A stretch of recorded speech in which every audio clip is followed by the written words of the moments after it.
El Kybalión. 3 iniciados. Los misterios de Hermes Trimegisto. Capítulo 12. Causación. Toda causa tiene su efecto. Todo efecto tiene su causa. Todo ocurre de acuerdo con la ley. Azar no es más que el nombre que se le da a la ley no reconocida. Hay muchos planos de causalidad, pero ninguno escapa a la ley. El Kybalión.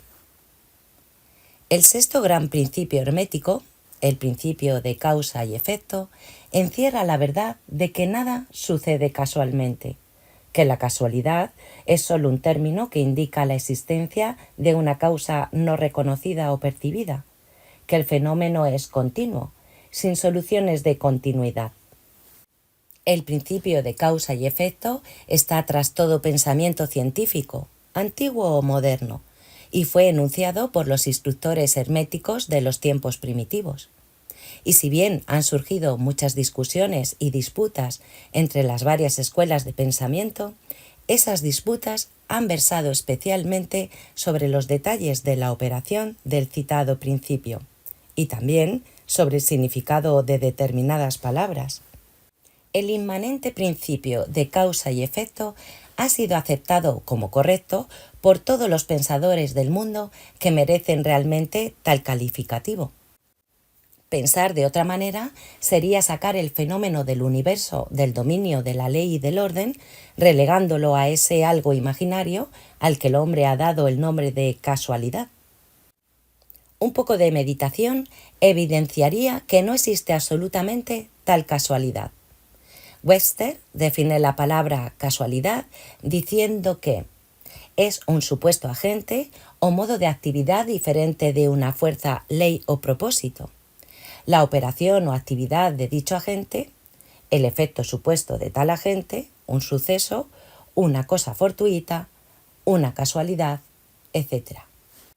Pero un poco de meditación demostrará que no puede existir dicho agente casual, en el sentido de algo externo y fuera de la ley, algo aparte de la causa y del efecto. ¿Cómo podría existir algo actuando en el universo fenomenal, independiente de las leyes, del orden y de la continuidad del último? Tal agente sería algo completamente independiente del tren coordinado del universo y por consiguiente sería superior a él. No podemos imaginar nada fuera del todo, más allá de la ley, y esto porque el todo es precisamente la ley en sí mismo. No hay sitio en el universo para nada externo o independiente de la ley. La existencia de algo semejante convertiría todas las leyes naturales e inefectivas y sumergiría al universo todo en el desorden más caótico. Un examen cuidadoso demostrará que lo que llamamos casualidad es meramente una expresión concerniente a causas oscuras, causas que no podemos percibir, causas que no podemos comprender. La palabra casualidad se deriva de una frase que significa echar los dados, siempre la idea encerrada que la caída es meramente una ocurrencia sin relación con causa alguna. Y en este sentido suele emplearse la palabra en cuestión. Pero cuando se examina el asunto detalladamente, se verá que no hay tal casualidad absolutamente en la caída de un dado. Cada vez que cae el dado mostrando cierto número, obedece a una ley tan infalible como la que gobierna la revolución de los planetas en torno al Sol. Tras la caída del dado existen causas o cadenas de causas, eslabones en interrumpida sucesión hasta donde la mente no puede alcanzar. La posición del dado en la caja, la suma de energía muscular empleada al arrojarlo, el estado de la mesa, etc., son otras tantas causas cuyo efecto puede verse. Pero tras estas hay encadenamiento de causas invisibles precedentes, todas las cuales obran sobre el número que el dado debe mostrar en su cara superior. Si se arrojan los dados un gran número de veces, se verá que los puntos marcados son casi iguales. Esto es, que habrá igual número de unos, de dos, etc. Arrójese al aire una moneda y al caer dará cara o cruz. Pero si se arroja un número de veces suficientes, las caras y las cruces se igualarán. Pero todo cae bajo la operación de la ley de causa y efecto. Y si pudiéramos examinar todo el eslabonamiento de causas, veríamos claramente que era sencillamente imposible que el dado cayera en otra forma que en la que cayó, bajo las mismas circunstancias y al mismo tiempo. Siendo las mismas causas, se produce siempre el mismo resultado. Toda ocurrencia tiene su causa y su porqué. Nada ocurre sin causa, o mejor dicho, sin una cadena de causas. Al considerar este principio, muchos se quedan confusos, porque no pueden explicar cómo una cosa puede ser causa de otra, esto es, ser la primera creadora de la segunda. En realidad, ninguna cosa puede producir o crear otra. La causa y el efecto residen meramente en los sucesos. Un suceso o un acontecimiento es lo que viene, llega u ocurre como consecuencia o resultado de un acontecimiento o evento anterior. Ningún acontecimiento crea otro, sino que no es nada más que el eslabón precedente en la gran cadena coordenada de sucesos que fluyen de la energía creadora del todo. Hay una continuidad de solución entre todos los acontecimientos precedentes, consecuentes y subsecuentes. Existe siempre una relación entre todo lo que ha pasado y todo lo que le sigue. Una piedra se desprende de la montaña y se aplasta contra el tejado de una granja situado en el valle vecino. A primera vista parece obra de la casualidad, pero si se examina la materia se encontrará una gran cadena de causas tras ese acontecimiento. En primer lugar estaba la lluvia que ablandó la tierra que sostenía a la piedra, permitiéndole así caer. Antes de esa causa estaba la influencia precedente del sol y de otras lluvias, las que gradualmente fueron desintegrando la piedra de la roca. Antes aún estaban las causas que contribuyeron o produjeron la formación de la montaña y su elevación sucesiva por medio de las convulsiones de la naturaleza, y así ad infinitum. Además, podemos revisar las causas de la lluvia. Podemos considerar la existencia del tejado. En una palabra, pronto nos encontraríamos envueltos en un laberinto de causas y efectos del que pronto tendríamos que luchar para escaparnos. Así como un hombre tiene 2 padres y 4 abuelos, y 8 bisabuelos y 16 tatarabuelos, y así sucesivamente, de manera que al cabo de 40 generaciones se calcula el número de antecesores en muchos millones. Así también suceden con el número de causas que subyacen tras el suceso o fenómeno más nimio, tal como el paso de un liviano trocito de carbón llevado por el viento. No es nada fácil seguir la pista de esa partícula de hollín hasta los primitivos periodos de la historia del mundo, cuando formaba parte de un macizo tronco, que más tarde se convirtió en carbón y así sucesivamente, hasta el momento en que pasaba volando ante nosotros en busca de otras muchas aventuras.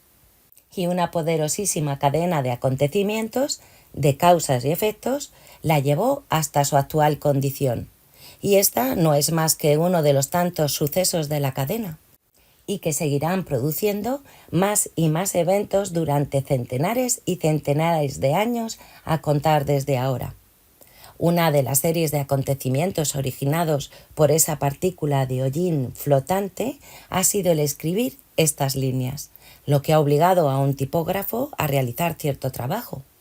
Esto despertará en vuestras mentes ciertos pensamientos, así como en las de los demás, lo que a su vez afectarán a otros, y así sucesivamente, hasta donde la mente no puede alcanzar, y todo por el simplismo vuelito de una partícula de hollín, todo lo cual muestra la relatividad y asociación de las cosas y la deducción consiguiente de que nada hay grande ni pequeño en la mente que todo lo creó.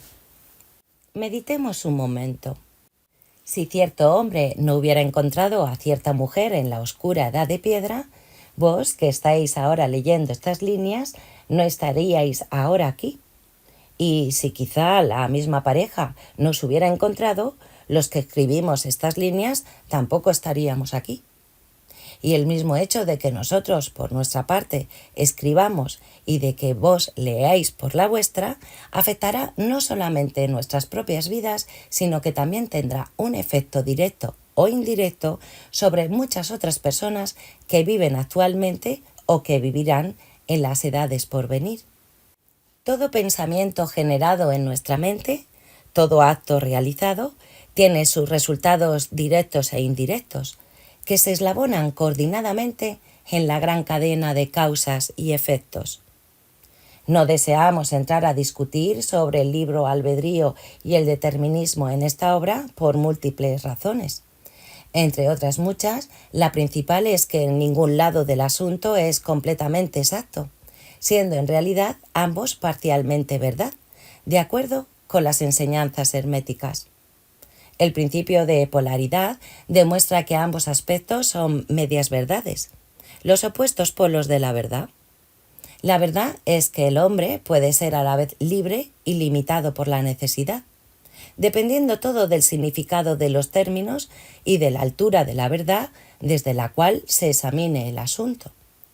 Los antiguos escritores expresaban el punto diciendo que cuanto más lejana está la creación del centro, tanto más limitada está. Cuanto más próxima está del centro, tanto más libre está. Los hombres, en su mayoría, son más o menos esclavos de la herencia, del medio ambiente, etc., y manifiestan muy poco libre albedrío. Se ven arrastrados por las opiniones, costumbres y pensamientos del mundo externo, así como también por sus emociones, sentimientos y modalidades. No manifiestan el menor dominio de sí mismo que merezca ese nombre, y con indignación rechazan esa afirmación diciendo: yo puedo obrar ciertamente con plena libertad y hacer lo que se me dé la gana. Hago precisamente lo que quiero hacer. Pero no pueden explicar por qué o de dónde viene el necesito y me gusta. ¿Qué es lo que les hace querer una cosa con preferencia a otra? ¿Qué es lo que les hace gustar una cosa y no otra? ¿No hay ninguna razón para sus gustos y necesidades? El maestro puede transformar los agrados y necesidades en otros en el extremo opuesto de su polo mental. Puede y tiene la capacidad de querer, en vez de querer porque algún sentimiento, modalidad, emoción o sugestión del medio ambiente despierte en él una tendencia o deseo de hacer tal o cual cosa. La mayoría de los hombres es arrastrada como si fuera una piedra, obedeciendo al medio ambiente, a las influencias externas y a las modalidades, deseos y emociones internas, etc., por no hablar de los deseos y voluntades de los demás, que son más fuertes. La herencia, el medio ambiente y las sugestiones los arrastran sin la menor resistencia por su parte, sin que ejerciten en modo alguno su voluntad. Movidos como las fichas en el tablero de ajedrez de la vida, desempeñan su parte y se quedan a un lado después del juego. Pero los maestros, que conocen las reglas del juego, se elevan por encima del plano de la vida material y, colocándose en contacto con los poderes superiores de sus naturalezas, dominan sus propias modalidades, caracteres, cualidades y polaridades, así como el medio ambiente que los rodea, haciéndose de esta forma directores del juego en vez de meras fichas, causas en vez de efectos. Los maestros no se libran de la causalidad en los planos superiores, sino que están bajo el contralor de esas más elevadas leyes, y haciendo uso de estas, se hacen dueños de las circunstancias en los planos inferiores. De esta manera forman una parte consciente de la ley, en vez de ser sus ciegos instrumentos. Mientras obedecen y sirven los planos superiores, dominan y son dueños del plano material. Pero tanto arriba como abajo, la ley está siempre en operación. No existe tal casualidad o azar. La ciega diosa ha sido abolida por la razón. Ahora podemos ver, con ojos iluminados por el conocimiento, que todo está gobernado por la ley universal y que el infinito número de leyes no es más que manifestaciones de la única gran ley, la ley que es el todo. Es pues muy cierto que ni siquiera un gorrión deja de estar presente en la mente del todo, que hasta los cabellos de nuestra cabeza están contados, según dicen las Escrituras. Nada hay fuera de la ley, nada ocurre en contra de ella. Pero a pesar de ello, no se vaya a caer en el error de que el hombre es un autómata ciego. Al contrario, la doctrina hermética dice que el hombre puede emplear la ley contra las leyes, que lo superior siempre prevalecerá contra lo inferior, hasta que el hombre haya alcanzado aquel estado en el que buscará refugio en la ley misma y podrá evadirse de todas las leyes fenomenales. ¿Se puede comprender el significado íntimo, interno de esto?